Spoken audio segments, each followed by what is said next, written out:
All right, welcome to the 39th edition of the Sports Mashup here on November 24th, Wednesday. Not recording this on Wednesday, but that's besides the point. In the NBA, that's where we start. And the Kings, I'll start with the Kings real quick just because they fired Luke Walton after another abysmal start of the season. And the thing is here is this was never a good hire to begin with because I'd love to see the evidence of Luke Walton ever being a good coach, other than the fact that he was the coach when Steve Kerr missed time due to surgery with the Warriors when the Warriors went like 39-4.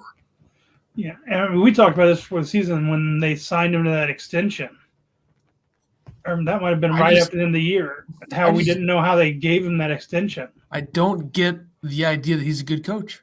There's no evidence, none in the league other than the Warriors. And the Warriors were a team that season. That is the team that went 73-9. That is a team that did not need coaching. No, I think it was after the season because we talked about maybe him leaving and going to coach Arizona. Yeah, that would have been disastrous because you look at what they are right now in college basketball. They're very good. But so the Suns have won 13 in a row, started out 1-3. I was panicking a little bit, 1-3. They look pretty bad, but their schedule's been pretty favorable. That's fair to say, but they've won 13 in a row. You don't do that by accident, and they'll try to do it when again. Doing this without the big men. Yeah, they've had a lot. Ayton's missed many games. Kaminsky's missed a few. Saric is still out. JaVale McGee's been very good, like very good. Like he's doing things that a starter would do, and he's usually not the starter, so – he's been good, though. Yeah, I mean, then you get LeBron James gets a 1-game suspension, and Isaiah Stewart gets 2 games after Saturday's tussle in Detroit, where LeBron and Stewart were also ejected. I don't get how Stewart gets more games than LeBron here. No, Jay Williams was complaining about earlier, like LeBron elbows him. He should get a suspension if you're going to suspend anybody. Isaiah Stewart then doesn't touch a Laker. He's only trying to push through his own teams and coaches. He never touches a Laker, and yet he gets 2 games, and he's the one who's cut and bloodied. Yeah, the league doesn't like what Stewart did, right or wrong, and I think that this should be flipped if they're going to suspend Stewart at all. Give him 1 game at the most, and then LeBron gets 2. But, of course, it's an image thing, and they're probably going to use the cop-out of, well, LeBron's never done this before. So that's just usually how the sports leagues handle this. Yeah, and their game 1 of the suspensions were tonight. LeBron and Stewart both sat. Yeah. Almost had another Malice at the Palace. Would have been pretty interesting. Yeah, and that's another Jay Williams. Somebody's like, they were talking about it because it's Detroit, blah, blah. And he's like, that also had the fan interaction where this was no fans. Yeah, that's true. The only thing that Stewart did that was like crazy was when he ran through the tunnel and then act like he was going to come around through the side tunnel. Yep. But you got Klay Thompson participates in full practice, hopeful for a Christmas return, but Steve Kerr said no actual date set. But if he came back for that Christmas Day game, who do they play Christmas Day? They play the Phoenix Suns. That is a very sexy game if these teams keep these records up because you got 15-2, 14-3 right now. 2 best teams in the league record-wise. That's pretty good. Adding that roster, though, too? Yeah, it's going to – I mean, you look at Wiggins is back. Curry's been insane. Curry's going to win MVP, I think. Jordan Poole's been really good. They don't have Wiseman back yet. Wait till he gets back. Yeah, they're very good. They're back. I mean, if anybody thought Golden State was going away, they got another few years of a window here with Curry and Thompson. So Draymond also said he found the love for the game again. That happens when you win, you know. They've had so many injuries. Since that 2019 finals against Toronto, KD goes down, then leaves. Clay's been out since then. Curry's had injuries in between then and now. A lot of turnover with the roster, so they're back. Mm-hmm. NFL, the Patriots are the best team in the league playing right now. So I don't think that overall they're the best team, but they are playing the best football. They beat Atlanta 25-0 Thursday Night Football. Just a dominant defensive effort. As someone who has the Patriots defense on my fantasy team, 28 points for them. We both have them.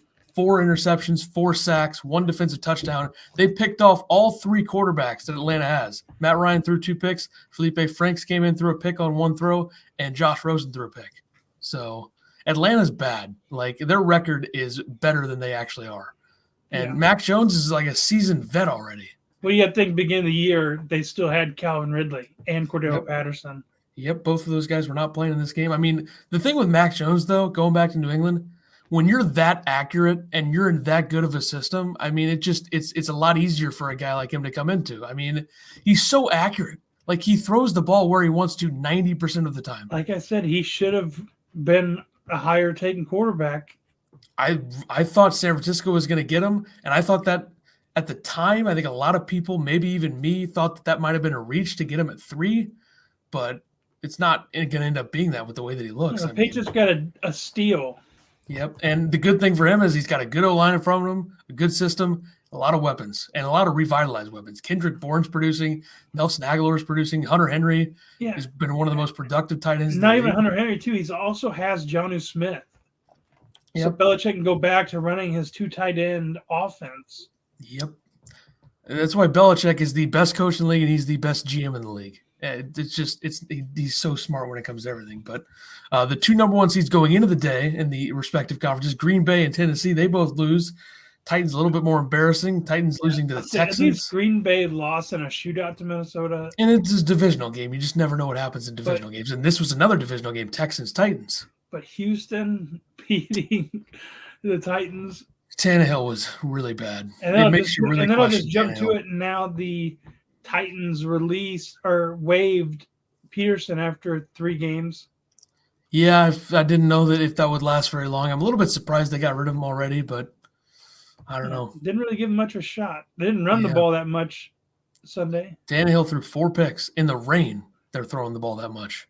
So, very interesting game. I think they'll be fine. But another slop fest of a game was Browns-Lions, 13-10. The Browns win. Tim Boyle, Baker Mayfield. Baker Mayfield playing hurt. I really don't understand why he's playing hurt. Honestly, you look at a different situation. Arizona, Kyler Murray, they're resting him. I know the record's better, and they're leading their division. They're resting Kyler Murray. And Hopkins. And they have Colt McCoy that they trust. Why is Cleveland paying Case Keenum $7 million if they're not going to trust him to play and let Baker heal up for a few weeks? Like, I don't understand that. They already played 1 game with Case Keenum, and they won. I don't get it. No Lamar, no problem for the Ravens. And especially going against the Lions. That's true. And why did Goff not play? He's got an injury. I don't remember what the injury is, but I don't know if he's going to play this Thursday. No Goff. So, why would you not play Keenum? It doesn't make any sense. Baker has like 4 different injuries in his left shoulder. I know it's not his throwing shoulder, but still, if he gets hit, it's a problem. But whatever. No Lamar, no problem for the Ravens. They beat the Bears. Tyler Huntley, a quarterback, first career start, game-winning drive. No resistance from the Bears defense. They're going to have a lot of issues. They're already having a lot of issues. They're going to have a lot of issues with Khalil Mack being out for the season. And I was surprised that Huntley was a quarterback because last year the backup was the ex-Penn State quarterback, McSorley. Trace McSorley, yeah. He just got signed by Arizona off the practice squad. He was another RPO quarterback that could come in and play just like Lamar did. They had RG3 too there, but see if Lamar comes back this week. They got Sunday night against the Browns, I believe. Yeah. We might have a Keenum versus Huntley matchup if things don't go right. The Dolphins, they've won 3 in a row quietly. They were not looking too good, and here they are. They've beaten Houston, Baltimore, and they beat the Jets 24-17, East Rutherford. Tua, another solid game for him. I thought Joe Flacco was pretty good for the Jets. I mean, I think he was slinging a little bit. Elijah Moore. That was a solid sign for them. Yeah.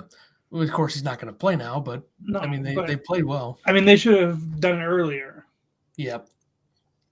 I mean, Elijah Moore has become, for the Jets, Elijah Moore has become a very, very productive receiver. When they just lost Michael Carter for 3 to 6 weeks. Yeah. And they've had, I mean, they're not really, both the Jets and the Giants have too many good receivers to be this bad at football. Like, you look at the receiving corps, Galladay, Shepard, Tony, Slayton for the Giants. Evan Ingram. Ingram is there as well. Corey Davis, Jamison Crowder, Elijah Moore. I mean, that's way too many good receivers to be this bad, but whatever. I mean, that's why Jason Garrett got fired. And what is it? Chris Herndon is their tight end, I think. Yeah, I don't know if he's healthy, but he is. I think he's still there. Colts with a statement victory, 41-15 in Orchard Park. Finally, they let Jonathan Taylor play the entire game. Yeah, I think there's no doubt that he's one of the best running backs in the game right now, if not the best. I think he's probably the best. I mean, 5 touchdowns, 3 on the ground, 2 in the air. He's just so good. I mean,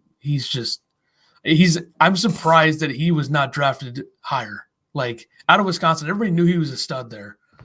And the Colts get a steal, and I think Frank Reich is much more into throwing the ball with Wentz than running. But if they're just going to ground and pound, you look at that offensive line, and they're going to be really hard to beat, especially like Wentz, as many stupid plays as he makes, he's still overall good enough to win with. Like he makes some throws.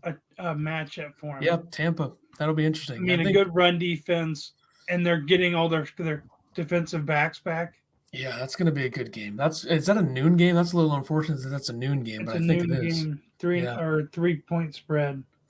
Yeah, I'm sure you'll pick that. I don't think I picked it, but we'll have that later. The Eagles, they become a confusing team. Like, could they make the playoffs? I mean, they beat the Saints 40-29 in Philly. I mean, the offensive line for the Eagles was dominant in this game. There were so many different clips that I saw from people posting from the film of just a completely clean pocket for Hurts. Like, he had so much room to operate. And the Saints – I have the stat for you because you know lately you've been hating on Hurts. I have been doing that. He's looked pretty bad at times, but they're winning games. The first 15 career starts, this is a thing between him and Lamar Jackson. Lamar Jackson, 4,120 yards of total offense. Hurts, 4,115. So only 5 yards less. Lamar Jackson, 26 touchdowns. Hurts, 29. Lamar, 12 turnovers. Hurts, 11. Lamar, 213 first downs. Hurts, 209. That could be a good sign. And that's an example of don't overreact to quarterbacks like myself and a lot of others do. But, I mean, they asked Hurts to do a lot more than the Baltimore asked Lamar to do at that time. So I think that's significant. But, of course, Hurts doesn't have as much of a running game as Lamar did behind him, no matter who the running back is. Because Miles Sanders is hurt. Yeah, and Jordan Howard's not it. He's just not. He's older. Yeah. Washington football team looked like they were going to lose this game. They come back.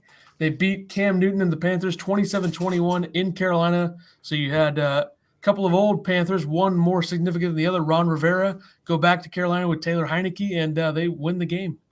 Yeah. 2 in a row for them. The Niners destroy the Jaguars 30-10. Just an easy win for Shanahan. I mean, the Jags they shouldn't have even gotten off the bus or whatever. I mean, I guess they were home, but whatever. It works. The Bengals bounce back 32-13, dominate the Raiders. The Raiders have come back to earth. How many organizational issues they've had, how many roster issues they've had. They've lost 3 in a row. I won in fantasy, but I think Josh Jacobs and Renfro were the only guys that didn't give me a touchdown. I have both of them as well. And Jacobs has been – I thought he would be a steal. Last week he was doing good.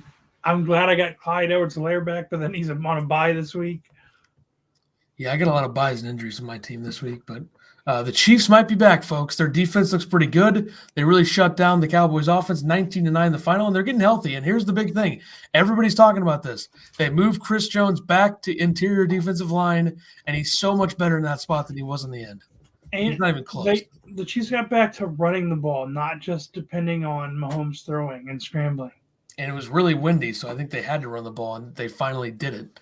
Yeah. So, and Harrison Butker, I mean, he's such a good kicker. Yeah, thank God he's on my fantasy team too. I mean, he makes everything. I think he missed an extra point, the first extra point. But he made a 54-yarder with 20-mile-an-hour wind easily. Yeah. So people need to put him in the conversation with Tucker. Like, he is so good. But that's really discussion for another day if people want to talk shop on kickers. Colt McCoy, second win in 2 seasons at Seattle. Arizona, 23-13. They beat Seattle. Seattle looks dead. They don't have their own first-round pick. You have the Jets and Giants with the Bears and Seahawks picks, 2, 3, and 7 teams. They're going to be set up well. Colt McCoy looked really sharp in this game. I think Kingsbury had him play within the offense. A lot of quick stuff, not trying to make him do too much, using James Conner correctly, using Zach Ertz correctly. He fumbled that one really good game for Kingsbury. Fumbled that snap and still got it to Ertz for the touchdown. Yep. I mean, they were really sharp. And Seattle, you got to wonder if this is the last season for Russell Wilson there. Like, do you trade him? I think you might want to just restart because you don't have your own first-round pick, so this is incentive to get it back. And I think a team like New Orleans or a team like the Giants could even give you a pick for it. I mean, I feel like he's going to want to go somewhere where he has receivers. The Giants and do have receivers. And an offensive line. They do not have that at all, so that's a problem. You got to make sure to put that in there. That's true. If New Orleans gets Michael Thomas back next season, they have both, like Thomas, Callaway, Traquan Smith. What if it's like a switch where you just trade Baker for Russell? That would be interesting. But does Cleveland have the receivers now? They have the line. They have the best line in the league, in my opinion. But do they have the receivers? Just Jarvis there. And Donovan Peoples-Jones is pretty good. But they do have that, Hunt and Chubb too. That's such a good – like they have way too – I know they've had a lot of injuries. They have way too many good offensive players to not be one of the best teams in the league. Mm-hmm. Like who do you blame this on? Like Baker's playing hurt. I get it, but he's still playing. And you got to, I don't know. It's very weird. Chargers-Steelers. This was a surprisingly – good game. Like I thought the Steelers would I thought this was like a 21-6 game, but the Steelers defense has a ton of injuries. Cam Hayward's still a stud. We learned that. Herbert was brilliant. Herbert ran everywhere. He was so smart in the pocket, making the big throws. I mean, I think people need to remember Justin Herbert would be a New York Giant if he left Oregon after his junior year. Stayed for his senior year, falls into the Chargers' lap. Now the Giants stuck with Daniel Jones, and Austin Eckler had a day. Yep, and Mike Williams getting wide open for that touchdown. 41-37 the final. I said that I'm going to take the under 47, and that wasn't even close to working. So there you go. And then your team, Bucks, bounced back 30-10 dominant win. It was close there for a little bit. Then they pulled away. Daniel Jones made some horrendous throws. He really showed you he might not be the guy. The Giants might be a team that makes a switch too. The throwback across the field to the defensive tackle. That was just so standing bad. There. At least the other one, Devin White was going out on his cover to another dude. You should have seen Devin White, though. Like, I feel like watching that from the back angle, I don't know how he didn't see him. Maybe he saw him and thought he could fit it. I mean, that was great play by White, but that's just not a smart throw. Yeah. And Saquon Barkley, I mean, is this a running back that you pay? I mean, he doesn't stay healthy. When he's on the field, he just either they don't let him do enough or, like, what do you have, 5 carries? 6 carries? I mean, that's unacceptable. I don't know if they're trying to limit him, but I mean, you got to also think that line is atrocious. And the problem for Saquon is that Wayne Gallman and Devontae Booker have been better than Saquon when playing. Yeah. So it's just Saquon's had so many injury issues. He's a tremendous talent, one of the best running back talents we've seen in the last decade, but picking him at 2 is so hard to justify. This might be one where they need to cut a season short and let him actually recover. Yeah, and their season's over. I mean, last night was really the last chance to have any hope of reviving anything because I think the number 6 and 7 spot in the NFC is kind of open right now. Yeah, so maybe shut him down after like 14 when you're not making anything for sure. And we'll just get into this now. Jason Garrett was fired by the Giants after this, and everybody knew it was coming because Joe Judge pretty much did everything but fire Jason Garrett when he was talking after the game about how we have way too many good offensive players to be struggling like this. We should be playing better with the amount of talent we have, and he's right. But Jason Garrett just didn't work. Why was that flag picked up when Tony threw that bomb? Yeah, I thought that probably should have been called. That was an interesting one. But, I mean, that's I never heard why they said they picked it up. Yeah, I don't know. One of the refs must have seen something. But so Freddie Kitchens will be the offensive coordinator now for the Giants, which, if you remember, he was pretty good with Cleveland before he was asked to be the head coach. Then it became a disaster, but maybe he'll be a good coordinator. I mean, people probably thought that about Jason Garrett too, and he was for Dallas. But I mean, he comes from the Alabama coaching tree. Yeah, he does. So the playoff picture after 11 weeks in the NFC 1-7: Cardinals, Packers, Bucks, Cowboys, Rams, Vikings, Saints. So a couple interesting matchups there. Your Buccaneers against the Vikings and Cowboys, Rams. Those are a couple good matchups. The AFC Titans, Ravens, Patriots, Chiefs, Bengals, Chargers, Bills. You can feed me Patriots, Chargers. That would be an unreal playoff game. And I think Bills, Ravens would be fun too, but it's all going to change. So there's Patriots, what's the Chargers you think would? That would be 3-6. And you think that would be? I think that would be great. But what has Bill Belichick done to Herbert? I know he's killed him, but hey, it's the playoffs. Maybe Herbert shows a little something. Yeah, but that's also the Chargers in the playoffs. We know how that goes. Here's the thing, though. Both of those games were in LA. Now you go to New England, things change. Maybe Herbert's like, but it's gonna be in the snow too. Yeah, the Chargers have no chance, but it'd be fun. I think it'd be a fun game to think about until it actually starts. It would be a lot like Colts Bills. Like it was a fun game to think about before it started. Now it's not. Yeah, so we talked about Peterson and Garrett, and then the Texans cut Philip Lindsay from their crowded backfield, which I didn't know they had that many running backs, especially after trading Mark Ingram to the Saints. Yeah, I mean, this is a move that is not really surprising, but people thought it was surprising. I thought after this they only had David Johnson and Philip Lindsay. I thought they might have had one more guy I don't remember the name of. But that's just a running back room that's just so confusing. Like I never understood the Johnson want for David Johnson, but of course that was Bill O'Brien. So do you think maybe the Titans signed Philip Lindsay? See, that would make sense. I haven't really thought about that, but I mean, you look at it and why not? Yeah, I mean, if you didn't like Peterson after 3 weeks, why not give Philip Lindsay a try? And he's at least in game shape because he's been on the roster all year. And he's a guy who can do both out of the backfield and running the ball straight up. I mean, he's done both, but he's kind of fallen off. That's a guy who was really good and now is not. But let's do some golf. Interesting tournament last week. Yeah, the RSM Classic, the winner, Taylor Gooch. Heck of a name. Yeah, 1.3 million, shot 22 under. Yeah, I didn't see much of this tournament, but Gooch is a player that contends in a lot of these types of events. And then Friday you have the match, Bryson versus Brooks, 12-hole match at the Wynn Golf Club in Las Vegas, Nevada. Yeah, we will make our picks for that one later. Should be interesting. I mean, I guess I'll watch it. I don't know. I mean, it's at 4. I'm surprised it's only 12-hole match. Yeah, I mean, I wonder, number one, if they're like going to be bored or if that really makes no sense to me why it would be 12 holes. Or just because those matches, like the match, it takes so long because they sit there and talk. And this is only 1v1 though. That's what makes it weird. Yeah. Like the Rogers, DeChambeau, Phil, Brady thing took like 5 hours. They only played like 15 holes. Yeah. And then next weekend you have the Hero World Challenge, defending champion Henrik Stenson. Yeah, there'll be a lot of it's the big names showing up probably for one last hoorah before they get ready for the new season next week. And I think Spieth's playing in that. Shout out Spieth, just had his first child. Shout out Jordan Spieth. Probably going to win every single major next season. Not a big deal. College hoops, Jim Calhoun, a legend. Yeah, he retires from D3 St. Joseph's. Well, I didn't even know I thought after UConn he was done. I knew that he was there. He was doing a hell of a job there. I mean, he said he was not leaving because of his health issues. He had like stomach cancer or something. But he's leaving after 4 years of building the basketball program, which St. Joseph used to be an all-women's school. He is 79 years old. So he's up there. He went 26-3 there in his second season. They didn't get out of the first round of the tournament, but 26-3.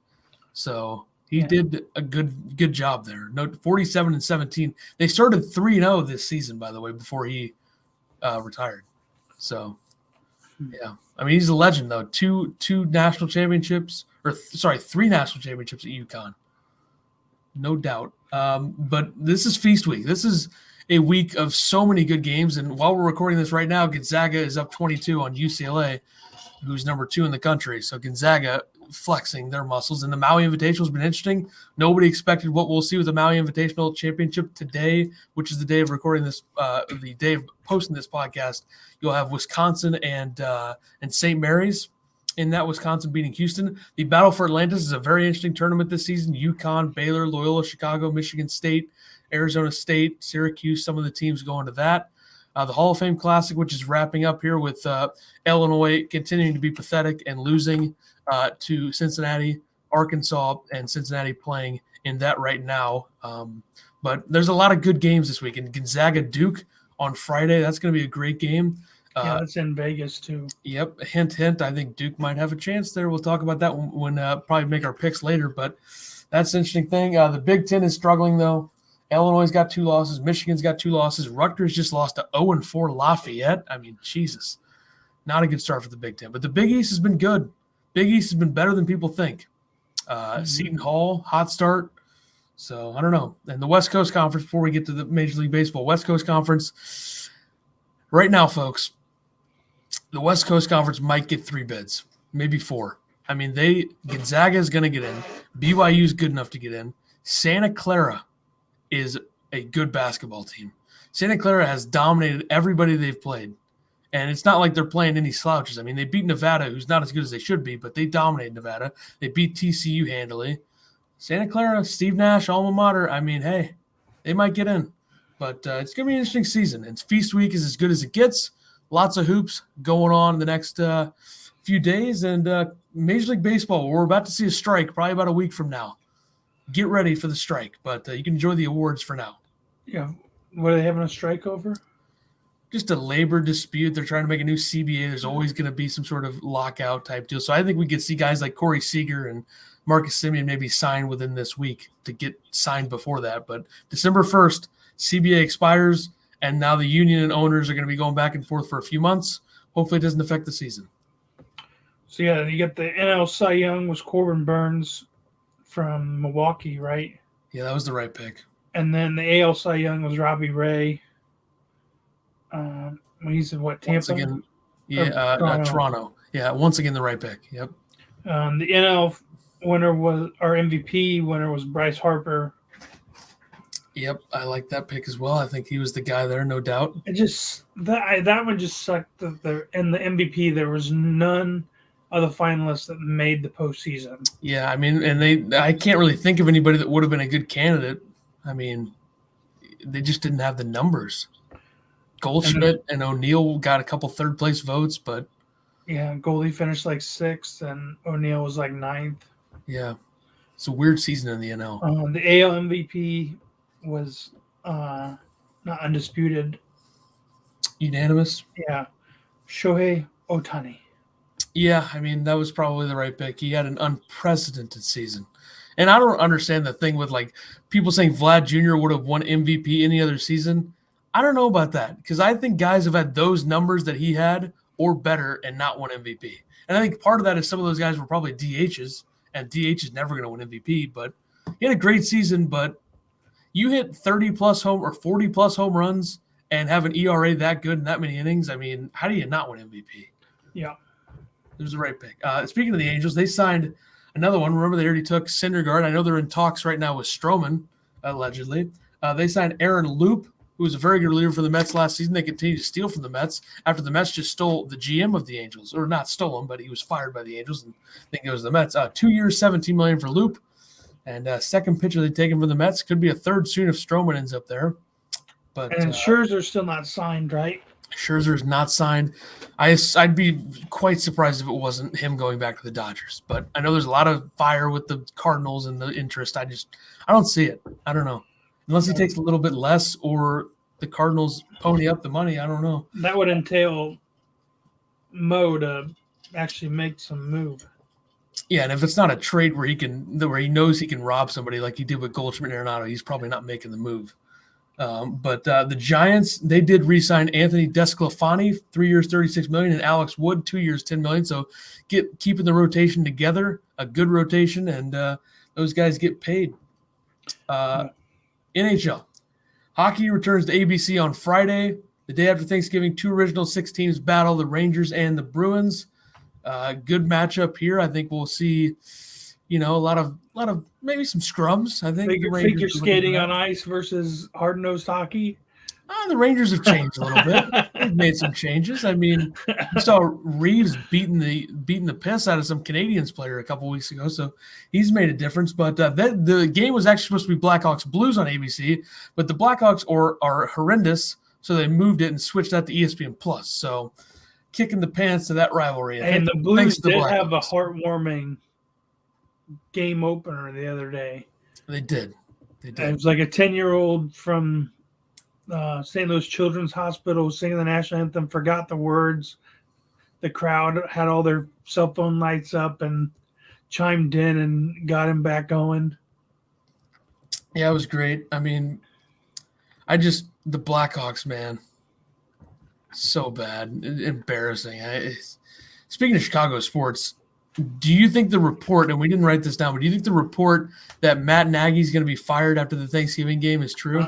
We were talking about, or people were talking about in our fantasy group text today, and I was just like, I mean, it's all back and forth. Then there was an article that a reporter asked Nagy about it, and he said it's false or fake news.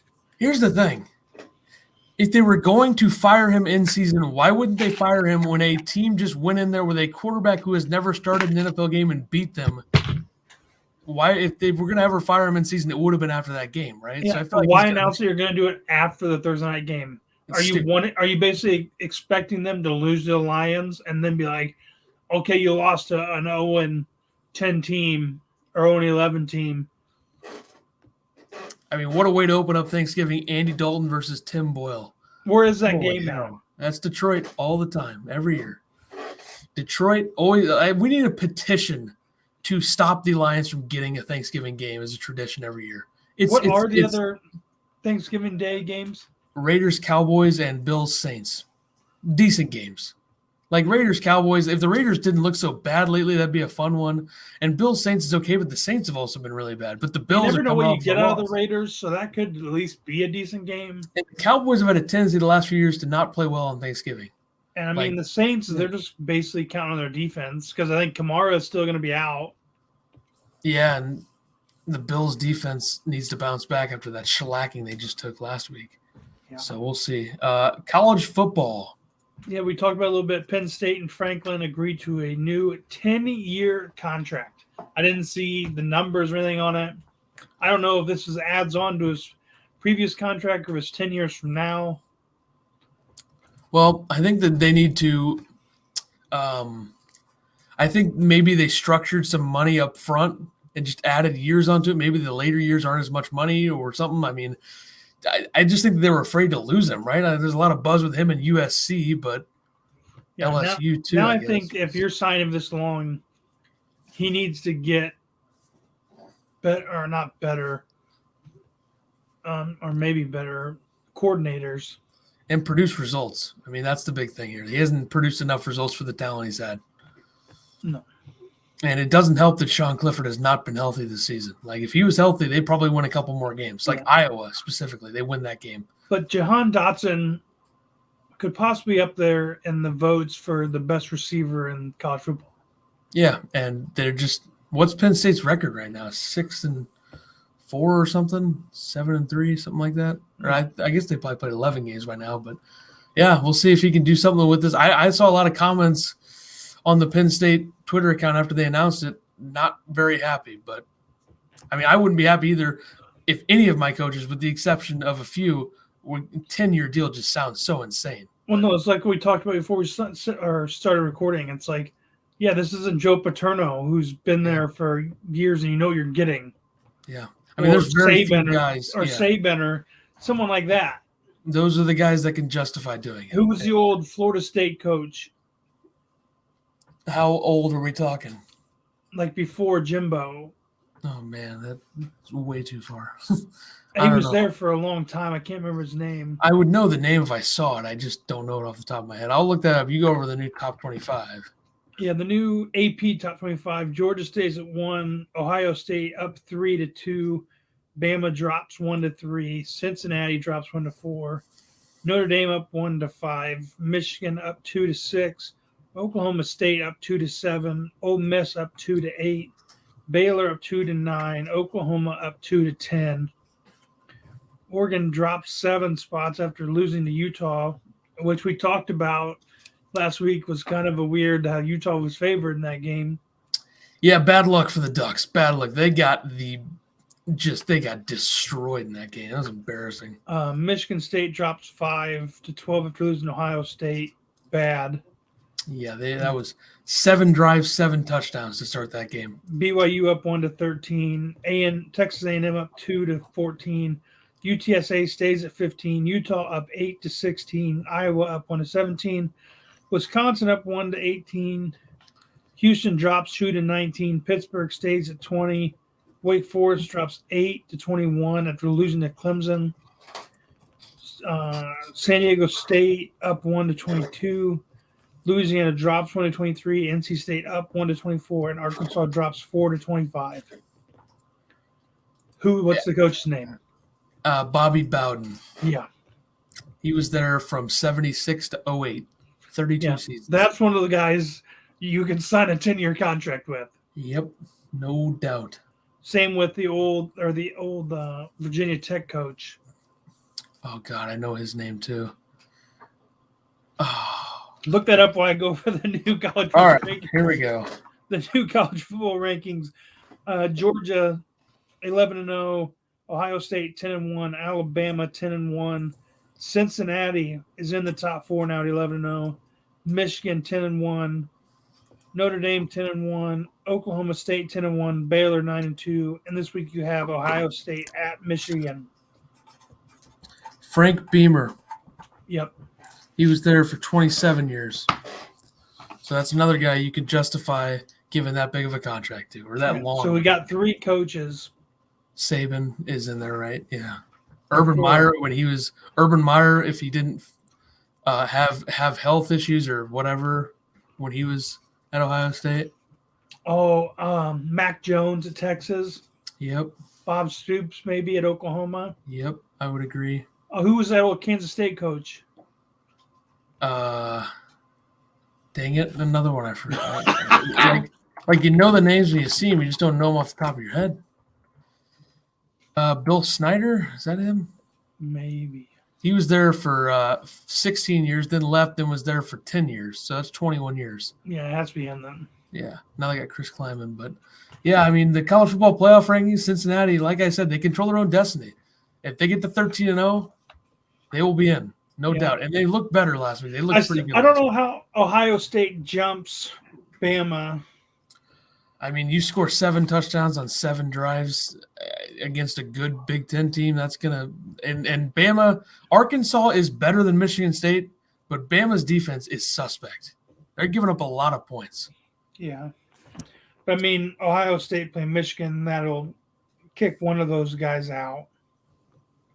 Yeah, Michigan's dead if they lose this. I don't know who Notre Dame plays the rest of the year. Cincinnati plays. Notre Dame plays I think they play a Pac-12 team this week or an SEC team or an ACC. No, they play somebody that's like a weird. Finding out right now.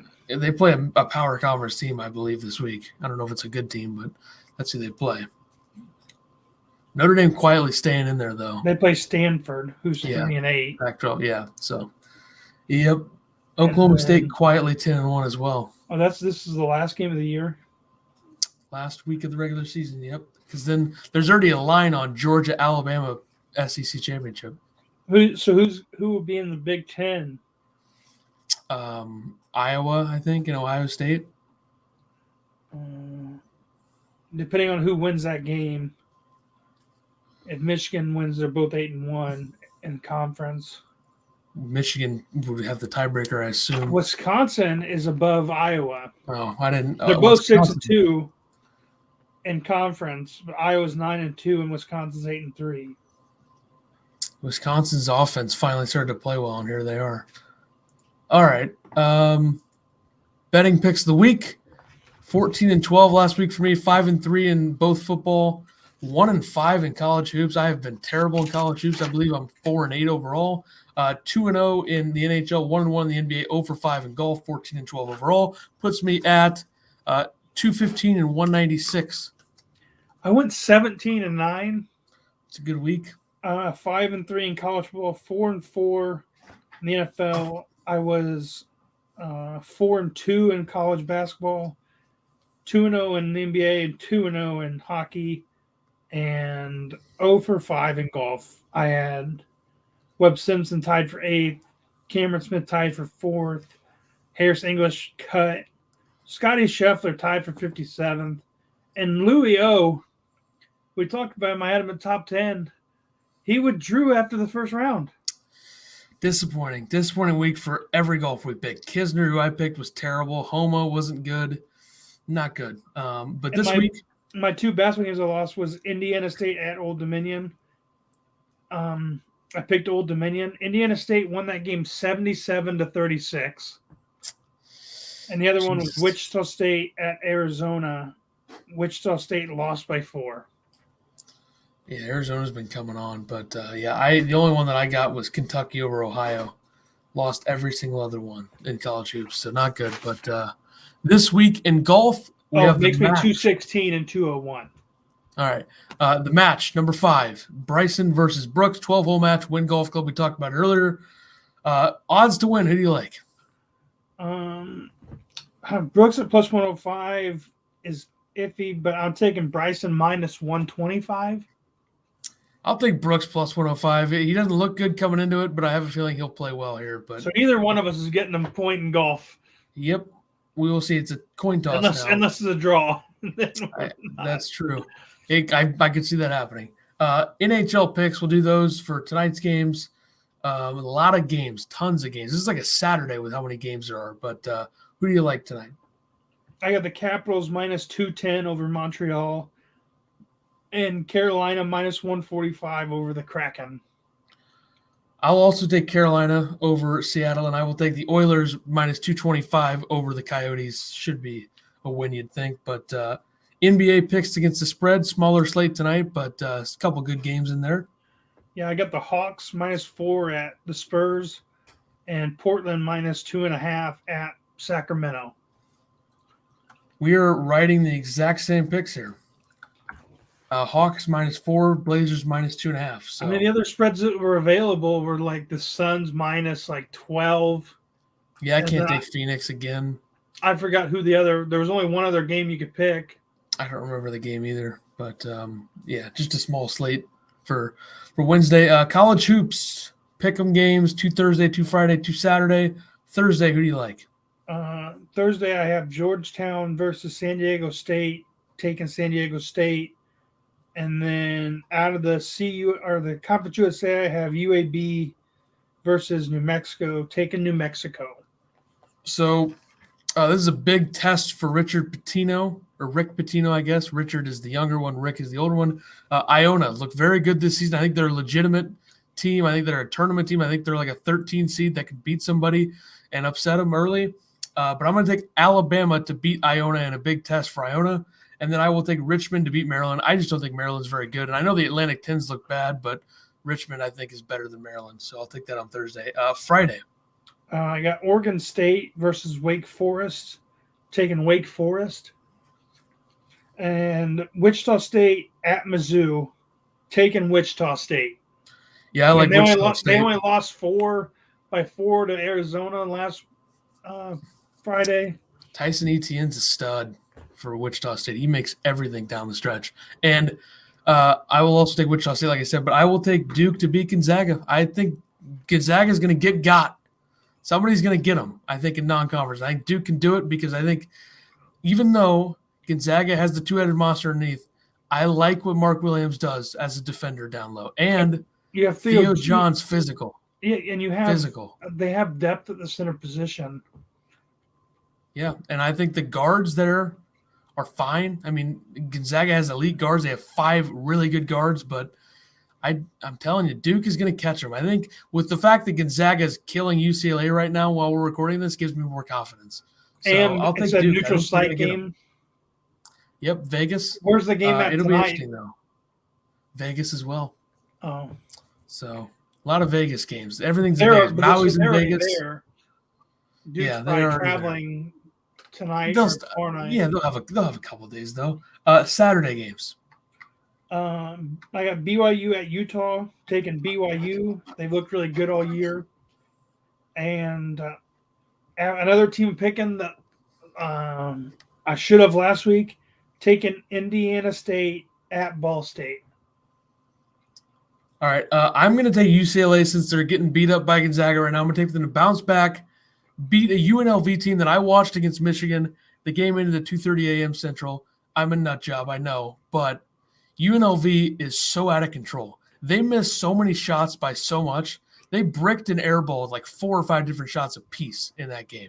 So I'm going to take UCLA to beat UNLV going away. And then Santa Clara, a team that I hyped up earlier, love that team. They've already beat a really good Big West team. It's UC Santa Barbara. They beat TCU, like I said. I'm going to take Santa Clara to beat UC Irvine on Saturday. I like Santa Clara a lot. And now we go to the other side of college sports. We go to college football and an ACC game for Saturday or Friday, whichever one. I got Wake at Boston College, taking Wake minus 4.5. Yep, I'm taking that as well. Wake Forest bounce back minus 4.5. Big 12. Kansas State at Texas. I'm taking Kansas State plus 3. I will take West Virginia minus 15.5 at Kansas. I don't think Kansas is good. I think they've already used up all their good performances for this season, especially the one against Oklahoma. So I'll take the Mountaineers. I don't know how Texas is in the favorite in that game that I picked. They've just been so bad. They're like 2-7. Yeah, but Texas is bad. No, that's what I'm saying. Texas is 2-7, and they're the favorite. Oh, yeah. A lot of talent. I mean, they're not and playing Kansas well. State's been ranked half the year. Yeah, Kansas State's a better team, but who knows? Maybe Vegas knows something. I don't know. But yeah, I mean, it's at Texas, but yeah, Big Ten. I got Iowa minus 1.5 at Nebraska. Another one I don't know how it's that close for spread, but I'll take it. I think Adrian Martinez is out for Nebraska, so Like, I almost want to put money on this game. It's very interesting how low that is.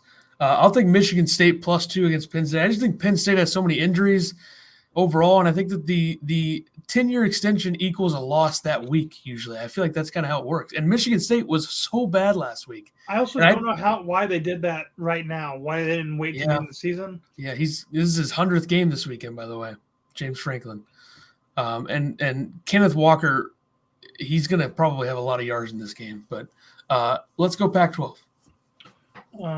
BYU at USC. I got BYU minus 7. I'm just riding the BYU train, I guess. Pick college hoops and football. I faded Arizona State last week. I'm right back on them this week. Arizona is terrible.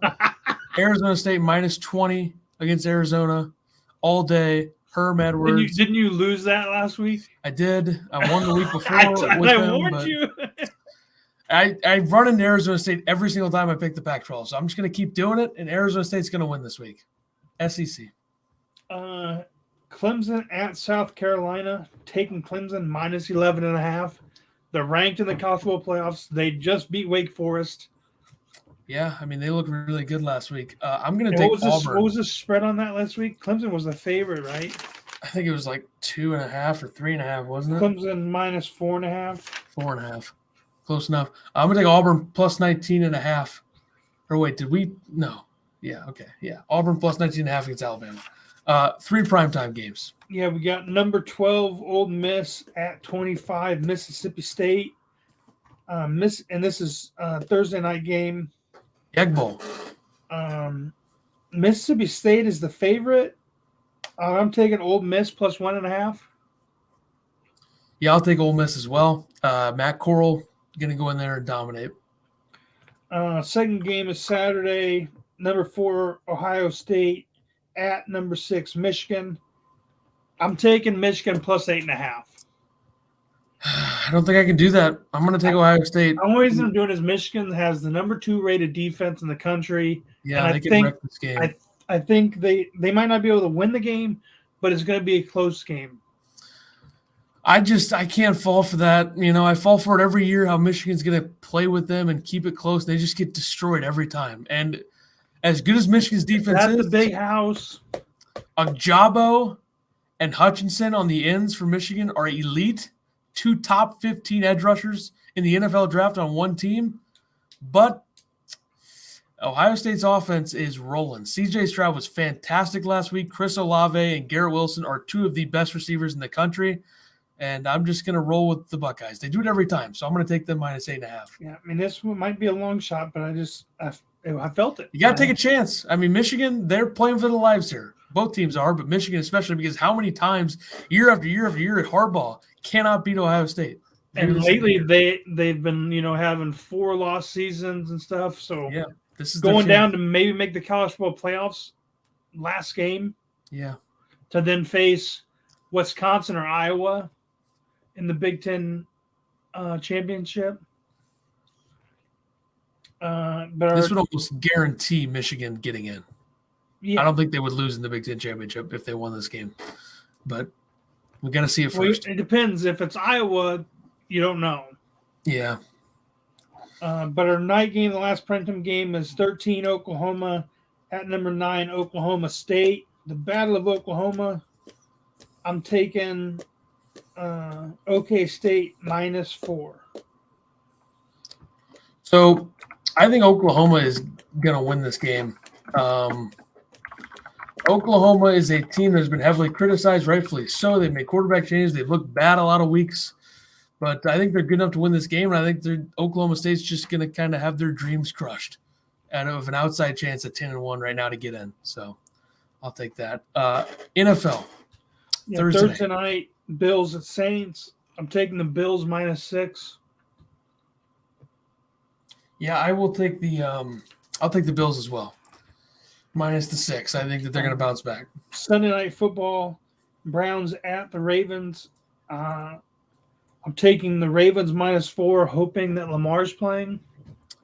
Yep, same here. I will take the Ravens -4. And then Monday Night Football, Seahawks at the Washington football team. I'm taking the Seahawks +1. I think Russell and the guys are going to bounce back, finally get his receivers going, maybe getting DK and Lockett some more touches. They've got to win at some point. I will take the Seahawks +1 as well. And now we have 5 Sunday games. Or Thursday. Yeah, if you want, yeah. The Bucks at Indy. I'm taking the Bucks -3. Yeah, just go ahead. Let's do all 5 and then, yeah. Eagles at Giants. I'm taking the Eagles -3.5. I mean, the Giants just – they don't look together. Not good. Panthers at Miami. I'm taking the Panthers -2. I think just another week of practice with Cam getting the offense just going to help them. I think they might be getting some defensive pieces back too. And then Atlanta at Jacksonville. I'm taking Atlanta -1. This is a shootout of the shittiest teams in the league. Not good teams at all. No, but and lastly, I have the Chargers at Denver, taking the Chargers -3. So I am going to take the Jets +2.5 at the Texans. I don't think the Texans are physically able to win 2 games in a row. Tyrod's got it as long as they don't puncture his lung. Yeah, Zach Wilson's going to show why he was number 2 pick, I think. I got a feeling. We'll see. Chargers -3 at the Broncos. I think the Broncos are a dead team. Good night, Denver. It's over. Titans +6 to bounce back at New England. I don't know if they'll win, but I think they can keep it close, unless they aren't what we thought they were. So New England's hot. You got to think someone's going to slow them down a little bit. Maybe they can. Vikings +3.5. This team's coming on at San Francisco. And then the Giants +3.5 at home against the Eagles. Giants got to show up or they're going to be in a very bad spot. The Titans coming off of that horrendous turnover game and then dropping Adrian Peterson, your running backs are depleted and you're going against the best defense in the league right now. You'd feel better if they had Derrick Henry, but they don't. And you don't know week to week if Julio and A.J. Brown are playing. Yeah, I'm just taking a shot. I feel like Vrabel will have them ready to keep it close. You took the Giants against the Eagles? Yeah, I think the Giants have got to do something. There's so much heat on them right now, criticism, and they have not been what they should be. Who are the Jets playing? The Texans. Oh, yeah. I don't know about that. A barn burner game. Every week we get a terrible game. Every week. Lions, Browns. Browns. Be a week like David Johnson goes off. Tyrod's running for 2 more. Jets defense isn't very good, but how about some soccer before we get out of here? Yeah, what did you last week? This week. I went 5-2. Chelsea and Liverpool hit in the Premier League. Barcelona and Real Madrid hit in the La Liga. Bundesliga, I tried to get a draw between the 2 Berlin squads, didn't work, and then Verona beat Empoli in Serie A. So you got some MLS picks? I did pick one. There's only one MLS game, and I did pick it. So we'll have that. In the Champions League, I'm taking Liverpool again +100 against Porto. I don't know how to pronounce that. And then Europa, I will take Leverkusen -220 against Celtic. I've picked Leverkusen about 20 times. In my last pick, MLS, Major League Soccer, Portland Timbers plus 400 against the Colorado Rapids. The last time I picked this big of a dog was a plus 425 DC United team over Columbus Crew. Nailed that one. We'll see if I can get this one. But 22, 14, and 1 overall in those picks. So that'll do it for us. Number 40 next week will be the first one of December 1st. And everyone, have a great Thanksgiving. The start of men's farm league. That's right. Maybe we'll do a farm league report every week on the program. Maybe we'll have to do that. Add that to the doc. But we'll see you beginning of December for episode 40.